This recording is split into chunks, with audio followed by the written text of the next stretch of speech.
Question number 11 कहता है कि दक्षिणी छोटा नागपुर प्रमंडल का मुख्यालय कौन है? पहला है रांची, दूसरा है हजारीबाग और तीसरा है मेदिनीनगर और चौथा है दुमका। इसका सही आंसर हो जाएगा ऑप्शन नंबर ए रांची। जैसे आपको पता है कि पूरे झारखंड में 5 प्रमंडल है, ठीक है, उन्हीं में से एक है दक्षिणी छोटा नागपुर प्रमंडल और इसका मुख्यालय रांची है। तो हम लोग बात करेंगे इसका रांची का। तो रांची का जो क्षेत्रफल है आपका वो है 5097 वर्ग किलोमीटर, ठीक है, जो कि जनसंख्या की दृष्टि से सबसे बड़ा जिला भी है। और 2011 के जनगणना के अनुसार यहाँ जो जनसंख्या था, रांची की बात कर रहे हैं, 29,14,253, ठीक है। और रांची जिला कब बना है, ये बार बार बोलते हैं, 1899 ईस्वी में बना है। और इनमें रांची जिला के 2 प्रमंडल है, एक है 2 अनुमंडल है, प्रमंडल कहते हैं, 2 अनुमंडल है, एक रांची है और एक बुंडू है। चलिए नेक्स्ट हम लोग देखते हैं क्वेश्चन नंबर 12। क्वेश्चन नंबर 12 कहता है कि झारखंड धाम किस जिले में? पहला है रांची, दूसरा है गिरिडीह, तीसरा है चतरा और चौथा है बोकारो। इसका सही आंसर हो जाएगा ऑप्शन नंबर बी गिरिडीह, ठीक है। अब देखिए ये कहाँ है झारखंडी धाम? झारखंडी धाम आपका, ठीक है, गिरिडीह में है। तो गिरिडीह में भी धनवार प्रखंड में है, धनवार प्रखंड में है। और ये किस भगवान से संबंधित है? ये है आपका शिव से संबंधित है। और शिवरात्रि के दिन में यहाँ पर मेला भी लगता है। और पूछते हैं कि किस नदी के तट पर है? तो यह है आपका इरगा नदी के तट पर, ठीक है। और इस जो झारखंडी धाम को बैद्यनाथ धाम का बड़ा भाई भी माना जाता है। चलिए नेक्स्ट क्वेश्चन देखते हैं, क्वेश्चन नंबर 13 है कि जेवियर लेबर रिसर्च इंस्टीट्यूट, जिसको XLRI भी कहा जाता है, कहाँ है? पहला है रांची, दूसरा है गुमला, तीसरा है धनबाद, चौथा है जमशेदपुर। इसका सही आंसर हो जाएगा ऑप्शन नंबर डी जमशेदपुर। और जमशेदपुर कहाँ है? पूर्वी सिंहभूम में। और पूर्वी सिंहभूम जिला कब बना है? 1990 ईस्वी में।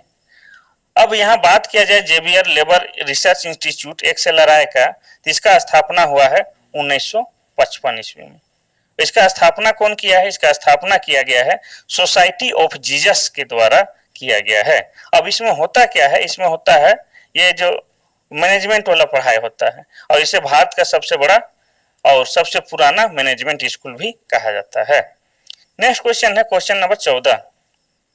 झारखंड के किस हॉकी खिलाड़ी को आयरन मैन ऑफ इंडिया के उपनाम से भी जाना जाता है? पहला है जयपाल सिंह मुंडा, दूसरा है सिलवानुस टुंगडू, तीसरा है मेजर ध्यानचंद और चौथा इनमें से कोई नहीं।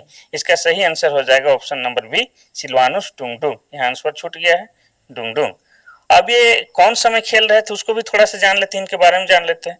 तो 1980 में जो मास्को में ओलंपिक हुआ था, उसमें भारत का जो टीम था गोल्ड मेडल जीता था, उसी टीम के ये सदस्य थे, ठीक है। और इन्हें एक बहुत बड़ा सम्मान भी दिया गया है, इन्हें ध्यानचंद अवार्ड से भी सम्मानित किया गया है, ये भी आपको याद रखना है। नेक्स्ट क्वेश्चन है क्वेश्चन नंबर 15। झारखंड में तांबा उद्योग किस जिले में स्थापित है? पहला है रांची, दूसरा है पूर्वी सिंहभूम, तीसरा है पश्चिमी सिंहभूम और चौथा है इनमें से कोई नहीं, ठीक है। तो इसका सही आंसर हो जाएगा ऑप्शन नंबर बी पूर्वी सिंहभूम। अब पूर्वी सिंहभूम में ही एक जगह है जिसका नाम है घाटशिला, घाटशिला में है ये तांबा उद्योग। और वो कब लगा है? ये लगा है 1924 ईस्वी में, 1924 ईस्वी में। लेकिन काम करना कब शुरू किया? 1930 ईस्वी से, ठीक है। और घाटशिला में जो तांबा उद्योग है वहां के लिए कच्चा माल कहाँ से आता है? तो यह हो गया आपका मूसाबनी और वेदिया से कच्चा माल आता है। नेक्स्ट क्वेश्चन है क्वेश्चन नंबर, अब क्वेश्चन नंबर 16 नहीं देखेंगे बल्कि सामान्य ज्ञान देखेंगे, जीके। जीके का क्वेश्चन शुरू करते हैं हम लोग, ठीक है। जीके का देखिए, हॉर्नबिल महोत्सव किस राज्य में मनाया जाता है या किस राज्य में लगता है? पहला है असम, दूसरा है मिजोरम, तीसरा है नागालैंड और चौथा है त्रिपुरा। इसका सही आंसर हो जाएगा आपका ऑप्शन नंबर सी नागालैंड। अब इसको याद करने का एक सिंपल सा तरीका हम आपको बता दें कि हॉर्नबिल और नागालैंड, तो नाग कहाँ रहेगा? नाग रहेगा आपका बिल में। इस तरह से आप इसको याद रखिएगा, बिल्कुल आसान है, ठीक है। अब देखिए हम लोग इसके आगे जो क्वेश्चन नंबर 2 है। अच्छा, लेकिन इससे पहले आपको बता दें कि थोड़ा सा नागालैंड के बारे में। तो नागालैंड का राजधानी क्या है? नागालैंड का राजधानी आपका है कोहिमा, कोहिमा है। और इसका स्थापना हुआ था 1 दिसंबर 1963 ईस्वी को। और क्रम में ये 16वां राज्य बना था उस समय। यह भारत के उत्तर पूर्वी दिशा में भी है, ये भी आपको याद रखना है। दूसरा क्वेश्चन है, एन एरा ऑफ डार्कनेस पुस्तक के लेखक कौन है? पहला है अरुंधति राय, दूसरा है शशि थरूर और तीसरा है चेतन भगत, चौथा इनमें से कोई नहीं। इसका सही आंसर हो जाएगा option number B, Shashi Tharoor. Shashi Tharoor एक महान राइटर भी होने के साथ साथ एक नेता भी हैं, राजनेता भी हैं और ये साहित्यकार भी हैं। बहुत सारा उपन्यास लिखे हैं और काफी चर्चित उपन्यास भी ये लिख चुके हैं। ठीक है, ये कांग्रेस के सांसद भी रह चुके हैं, कांग्रेस पार्टी के। ठीक है, चलिए नेक्स्ट क्वेश्चन हम लोग देखते हैं, क्वेश्चन नंबर 3। क्वेश्चन नंबर 3 कहता है कि भारत के किस मुगल शासक को चित्रकला का महान पारखी कहा जाता है? पहला है अकबर, दूसरा है शाहजहां, तीसरा है जहांगीर, चौथा इनमें से कोई नहीं। तो इसका सही आंसर हो जाएगा ऑप्शन नंबर सी, जहांगीर। ठीक है, अब जहांगीर को देखिए, जहांगीर किसका पुत्र था? जहांगीर अकबर के बेटे थे। अकबर का बेटा जहांगीर था और जहांगीर का बेटा शाहजहां था। यह आपको याद रखना होगा। और जहांगीर का असली नाम क्या था? और यही जो जहांगीर है जिसका नाम सलीम है। ठीक है, जो काफी चर्चित है, इनके बारे में कहानी। नेक्स्ट क्वेश्चन हम देखते हैं, क्वेश्चन नंबर 3। क्वेश्चन नंबर 4 है। क्वेश्चन नंबर 4 कहता है कि कांबला दौड़ किस राज्य में किया जाता है? कांबला दौड़ जो है आपका भैंसों को हल में बांध के दौड़ाया जाता है कीचड़ में, उसके पीछे आदमी रस्सी पकड़ के रहता है और भैंसों के साथ साथ दौड़ता है। ये कांबाला दौड़ काफी फेमस है। कहाँ? कर्नाटक में है। ये भी आपको याद रखना है। कीचड़ में भैंसों के साथ दौड़ना होता है। ठीक है, और बात किया जाए कर्नाटक का, तो कर्नाटक का राजधानी क्या है? कर्नाटक का राजधानी बेंगलुरु है। बेंगलुरु, स्पेलिंग मत जाइएगा, बेंगलुरु। ठीक है, और ये राज्य कब बना है? तो ये 1 नवंबर 1956 ईस्वी में ये राज्य बना है। चलिए नेक्स्ट क्वेश्चन देखते हैं हम लोग, क्वेश्चन नंबर 5। भारत के संविधान में कितनी भाषाएं स्वीकृत है?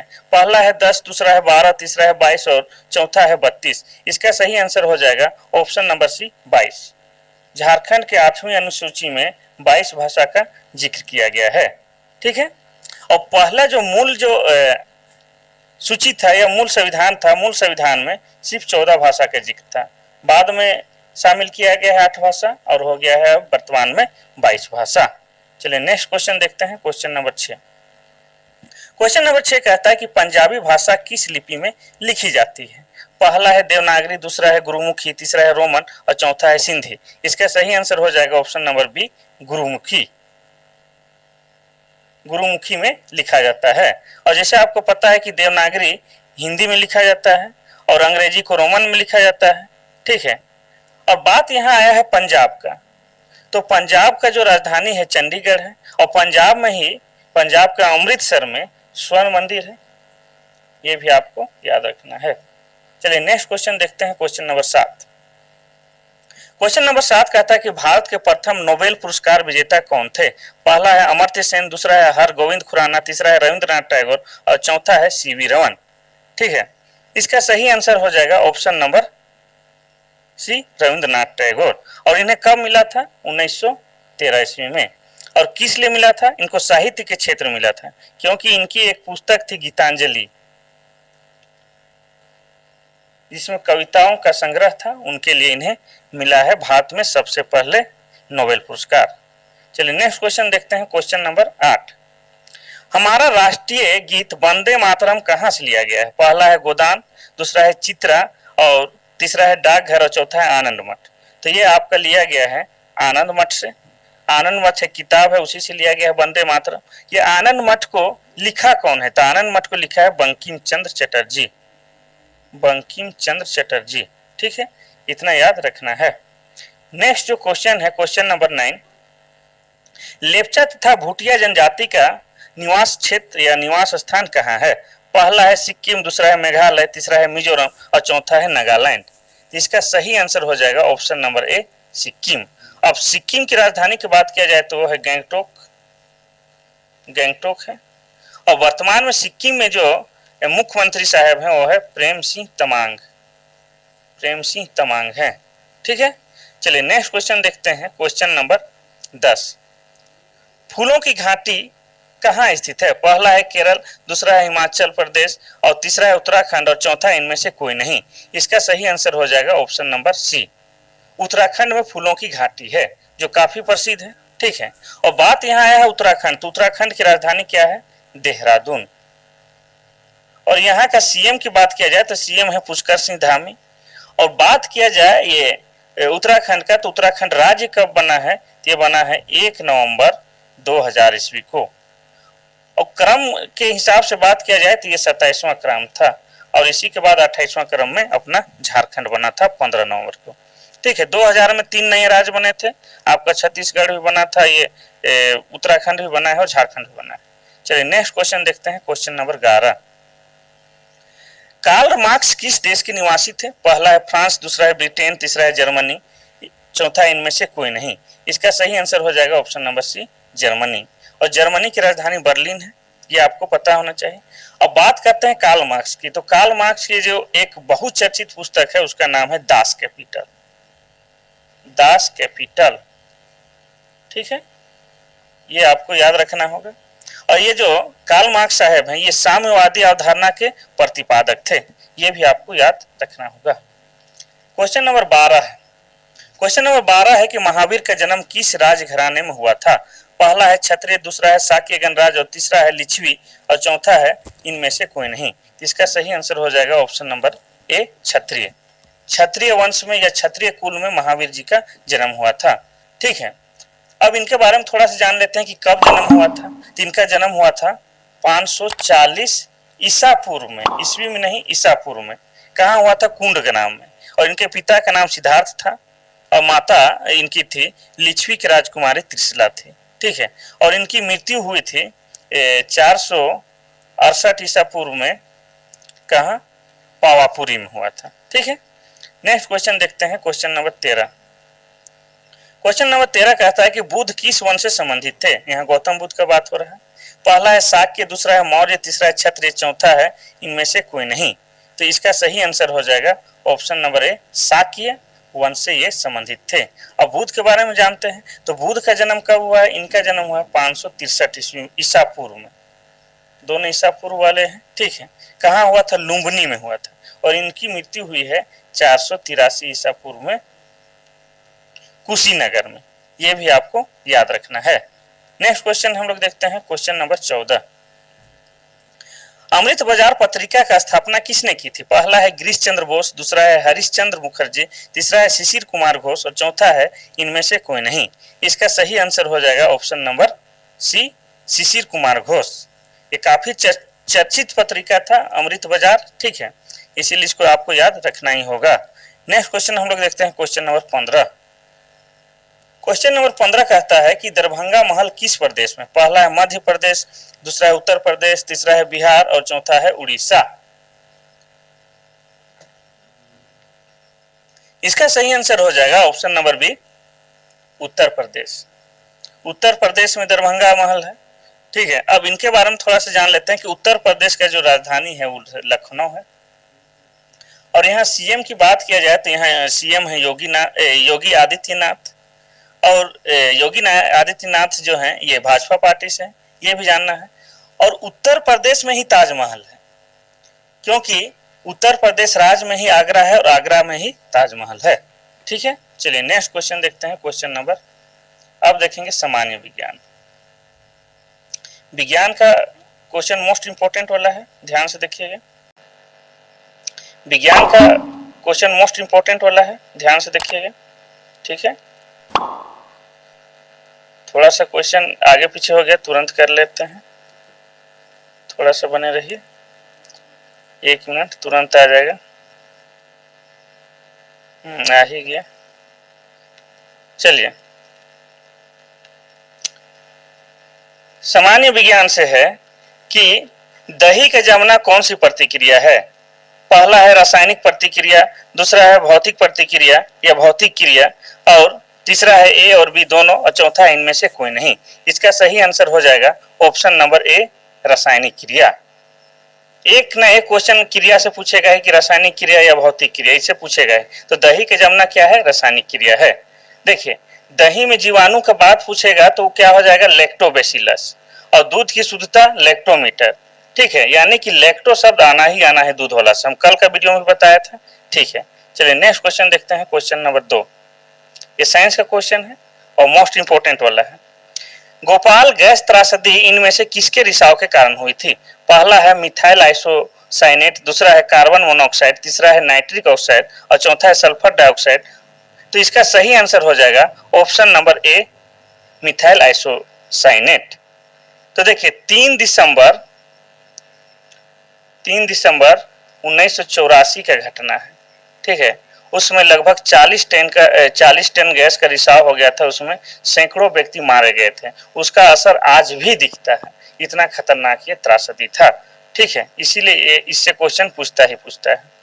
नेक्स्ट क्वेश्चन है क्वेश्चन नंबर 3। बायोगैस का मुख्य घटक क्या है? पहला है हाइड्रोजन, दूसरा है मीथेन, तीसरा है ब्यूटेन और चौथा है इनमें से कोई नहीं। इसका सही आंसर हो जाएगा option number B, methane. Biogas का मुख्य घटक क्या है? मीथेन है। इसमें देखिए बायोगैस में 75% जो क्या होता है आपका मीथेन गैस होता है। और मीथेन गैस का प्रयोग गांव घर में विशेषकर खाना बनाने तथा लाइट जलाने के काम आता है। और मीथेन गैस आप देखे होंगे गांव घर में, शहर में इसका तो कम ही इस्तेमाल होता है। मानव शरीर में विटामिन ए कहाँ संचित रहता है? पहला है अमाशय, दूसरा है यकृत, तीसरा है उदर, चौथा है इनमें से कोई नहीं। इसका सही आंसर हो जाएगा ऑप्शन नंबर बी, यकृत में। यकृत मतलब कलेजा। ठीक है, और विटामिन ए का कमी से क्या होता है? रतौंधी होता है। और विटामिन ए की प्राप्ति मुख्य रूप से गाजर है, पालक की सबसे होता है। ठीक है, और यकृत का बात किया जाए तो यकृत क्या है? मनुष्य की सबसे बड़ी ग्रंथि भी है, इसे लिवर भी कहते हैं, ये आपको याद रखना होगा। नेक्स्ट क्वेश्चन है क्वेश्चन नंबर 5। शुद्ध जल में डिटर्जेंट डाला जाता है तो पृष्ठ तनाव क्या होता है? पहला ऑप्शन है बढ़ जाता है, दूसरा है घट जाता है, तीसरा है अपरिवर्तित रहता है और चौथा इनमें से कोई नहीं। इसका सही आंसर है ऑप्शन नंबर बी, घट जाता है। ठीक है, अगर बात किया जाए सबसे शुद्ध जल की तो वो है आपका वर्षा का पानी। और शुद्ध जल का पीएच मान जो होता है वो होता है क्या? उदासीन होता है, ये भी याद रखना है। चलिए नेक्स्ट क्वेश्चन हम लोग देखते हैं, क्वेश्चन नंबर 6। क्वेश्चन नंबर 6 कहता है कि ध्वनि सबसे तेज गुजरती है किस में? पहला है निर्वात में, दूसरा है इस्पात में और तीसरा है जल में और चौथा है हवा में। इसका सही आंसर हो जाएगा ऑप्शन नंबर बी, इस्पात में ध्वनि सबसे तेज गुजरती है। अब ध्वनि की बात आया है तो ध्वनि का तीव्रता किसे मापा जाता है? तो ये मापा जाता है आपका डेसिबल में, ये भी याद रखना है। नेक्स्ट क्वेश्चन देखते हैं, क्वेश्चन नंबर 7। भ्रूण को भोजन किस माध्यम से प्राप्त होता है?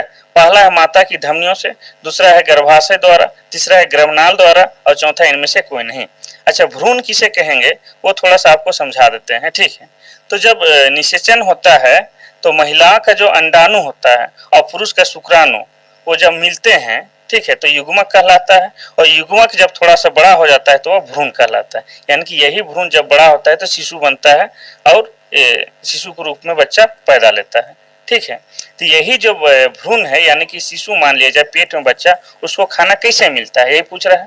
पहला ऑप्शन है माता की धमनियों से, दूसरा है गर्भाशय द्वारा, तीसरा है गर्भनाल द्वारा। तो इसका सही आंसर हो जाएगा तीसरा, गर्भनाल द्वारा। ठीक है, नेक्स्ट क्वेश्चन देखते हैं, क्वेश्चन नंबर 8। मनुष्य के रक्त कहाँ निर्माण होता है? पहला है हृदय में, दूसरा है प्लीहा में, तीसरा है अस्थि मज्जा में, चौथा है इनमें से कोई नहीं। इसका सही आंसर हो जाएगा ऑप्शन नंबर सी, अस्थि मज्जा में। ठीक है, और हड्डी का जो खोखला भाग होता है उसको अस्थि मज्जा कहते हैं। और रक्त जो है आपका 4 वर्गों में बटा हुआ है, ए बी तथा ओ, ये आपको याद रखना है। ठीक है, और ये रक्त समूह का जो अलग अलग जो वर्ग है इसके बारे में खोज किसने किया है? तो किए हैं कार्ल स्टेनर ने किया है। ठीक है, और ओ रक्त समूह को कहा जाता है सर्वदाता और ए बी को कहा जाता है सर्वग्राही। ये सब आपको याद रखना है।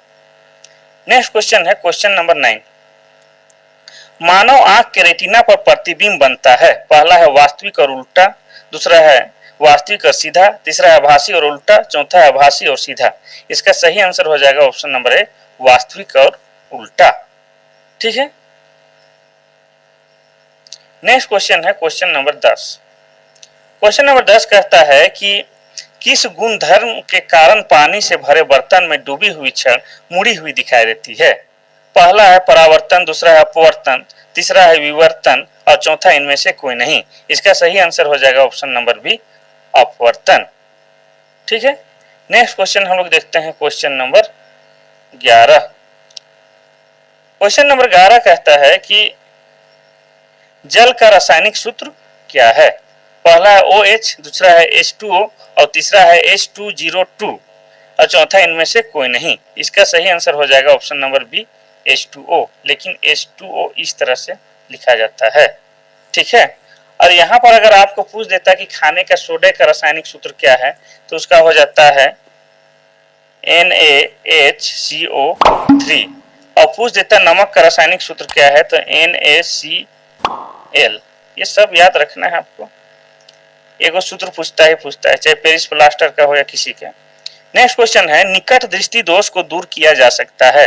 पहला है उत्तर लेंस, दूसरा है अवतल लेंस, तीसरा है AB दोनों और चौथा है इनमें से कोई नहीं। इसका सही आंसर हो जाएगा ऑप्शन नंबर बी, अवतल लेंस से। ठीक है, अब इसमें होता क्या है, निकट दृष्टि दोष में होता क्या है कि दूर की वस्तु धुंधली दिखाई देती है और नजदीक वस्तु साफ दिखाई देती है। ठीक है, इसको निकट दृष्टि दोष कहते हैं। और जब दूर दृष्टि दोष होता है उसमें होता क्या है कि निकट की वस्तु धुंधली और दूर की वस्तु साफ दिखाई देता है, उसमें उत्तर लेंस द्वारा ठीक किया जा सकता है। ये आपको याद रखना है। नेक्स्ट क्वेश्चन है क्वेश्चन नंबर 13। सांप तथा छिपकली है क्या है, उष्ण रखती है यानी कि गर्म खून वाला, और दूसरा है शीत रखती है यानी कि ठंडा खून वाला, और तीसरा है दोनों प्रकार के होते हैं, और चौथा इनमें से कोई नहीं। इसका सही आंसर हो जाएगा ऑप्शन नंबर बी, शीत रखती है।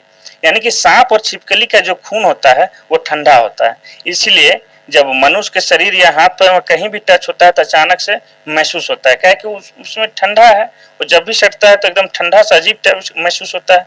और मनुष्य और हमारा में हम जो मनुष्य हैं उनमें क्या है, गर्म खून होता है, उष्ण रक्तीय होता है, और ये छिपकली है और सांप है इसमें शीत रखती है। ठीक है, चलिए नेक्स्ट क्वेश्चन देखते हैं क्वेश्चन नंबर 14। क्वेश्चन नंबर 14 कहता है कि शरीर में ऑक्सीजन की पूर्ति किसके माध्यम से होती है। पहला है श्वेत रक्त कोशिका, दूसरा है लाल रक्त कोशिका, तीसरा है प्लेटलेट्स और चौथा है यकृत। इसका सही आंसर हो जाएगा ऑप्शन नंबर बी, लाल रक्त कोशिका। अब खून जो है उसमें लाल रक्त कोशिका है। अच्छा, थोड़ा सा आपको क्लियर बताते हैं। देखिए, हमारा जो खून बना है किससे किससे मिलकर बना है, श्वेत रक्त कोशिका से बना है, लाल रक्त कोशिका से, प्लेटलेट्स और प्लाज्मा से मिलकर बना है। ठीक है, और लाल रक्त कोशिका इसलिए लाल दिखाई देता है क्योंकि उसमें हीमोग्लोबिन उपस्थित होता है। हीमोग्लोबिन उपस्थित होता है, और हीमोग्लोबिन यानी कि लाल रक्त कोशिका का क्या काम है, पूरे शरीर में ऑक्सीजन पहुंचाना है। और रही बात यहाँ श्वेत रक्त कोशिका का, तो श्वेत रक्त कोशिका का काम क्या है, हमारे शरीर को रोगों से बचाना है। ठीक है, और श्वेत रक्त कोशिका का जीवन काल होता है 120 घंटा यानी 3-4 दिन, और लाल रक्त कोशिका का जीवन काल होता है 120 दिन यानी कि 3 से 4 महीना। और प्लेटलेट्स का काम क्या है कि प्लेटलेट्स का काम है हमारे टूटे फूटे अंगों को मरम्मत करना। ठीक है, चलिए